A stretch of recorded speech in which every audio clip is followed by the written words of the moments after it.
Сәлем оқырман, сіздерге қазақша тары шайын дайындау жолын сіздерге көрсететін боламын. Алдымен каналға тіркеліп, лайк басып кетіңіздер.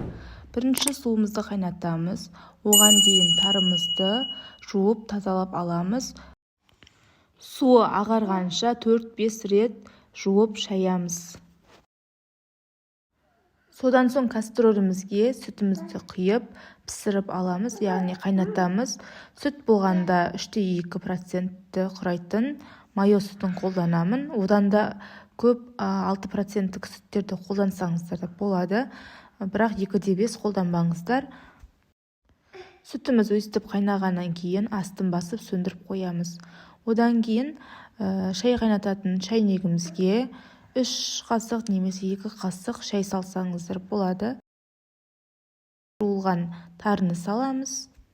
Қазақша шайдың бір құпиясы тарының дәмі шығу керек, яғни тарымыз бөртіліп, әбден езілгенше бұқтыруымыз керек. Қайнаған суымызды үстінен толтырып құямыз.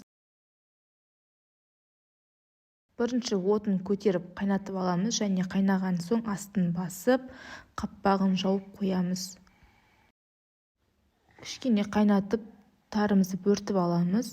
Одан кейін астын сөндіреміз, тағы да қаппағын жауып 5 минутқа қоямыз. Шайымызды дайындаймыз. Алдымен сүтімізді құйып, оның үстіне қайнаған қара шайымызды құямыз. Және кейбір адамдар сұйық ішеді, қою ішеді, соған қарай дайындайсыздар. Және суымызды құйып көбейтеміз. Дайын болған шайымызды қонақтарға ұсынсаңыздар болады. Өте керемет дәмді, тарын дәмі шығып тұрған нағыз қазақи шай болып шығады. Сіздерге ас болсын, шайымыз көп болсын. Сіздерге рахмет.